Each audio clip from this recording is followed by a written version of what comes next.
top Democratic lawmakers now vowing to get the immigration reform bill known as the DREAM Act to the floor for a vote before year's end. But there are new worries today about reaching a tax deal before a big increase kicks in. Plus, there is no federal budget come December 3rd.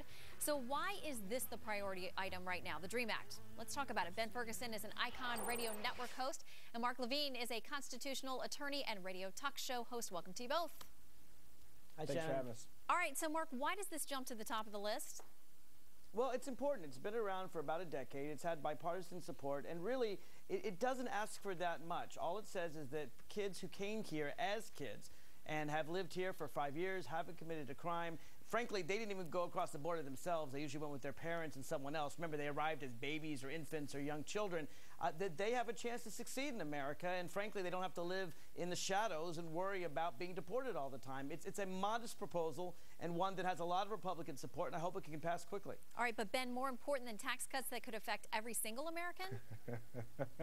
No, you know, the whole reason why they're doing this right now is for one simple reason. Harry Reid said, vote for me, and I promise you that I'll actually do this. I mean, they know they don't have the votes to do it in the next time around, so they're saying, hey, we know the American people don't want this, but we promised it to Hispanics, so we're going to give it a shot. You know, we knew it wasn't going to pass last time. We tried to even entice people putting on a defense bill. Now he says they're going to do it on their own merit. I mean, Harry Reid barely won election. He owes it, and all the other Democrats leaving told him they'll say, you know what, I'll vote with you one time before I walk out of here, even though the American people don't want it. The same way they didn't want health care reform, they're going to try to ram it down our throats.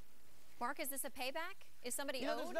There's nothing wrong with the politician keeping their promise. I actually think it's a good idea. John McCain, in fact, used to be a co-sponsor of this bill until he flip-flopped on this like so many other things and didn't keep his promises. And they added a bunch of stuff to this bill. I think there will be more than enough time to get the tax bill in. Frankly, I think it should have been done before the election, but I'm quite confident that will be done. And this is one thing that, yeah, Harry Reid promised. Mark, do you think average Americans care more about the tax breaks and what they need to survive right now, or Harry Reid and Nancy Pelosi going on their renegade proposals with this president on something that no one really wants right now, no one's asking for it right now, when they want relief when it comes to taxes and stopping government spending? Which one do you think they want more? Ben, I don't think you would call 65,000 people no one. Look, Americans want tax cuts. They're going to go through that. There's been, of course, a big fight, as you know, between Republicans and Democrats, because Democrats want to give a tax cut to everyone, and Republicans want to give $100,000 to every millionaire. That debate will be had. But this particular debate, remember, these are people who came here as infants, right? They haven't committed any crime. It allows them to serve 2 years in the military. We can use that. Except for the fact that they're breaking the law by being here. They could have come. They're not breaking the law by being here. Let's clarify the fact that they had to come here before they were 16. They could have been 15 years old. I mean, not everybody's an infant, just so we can be clear on that. And the fact is, if they stay here and they go to 2 years of college or 2 years of military service, which is laudable, both of those are great goals. I mean, basically, some say that's them purchasing or buying amnesty. No? I'll tell you, it's really hard, I think, to blame an 8-year-old for something that their parents did. You know, we have criminal laws, and they blame people for committing crimes. Hold on, let's let Mark answer, and then Ben will come to you.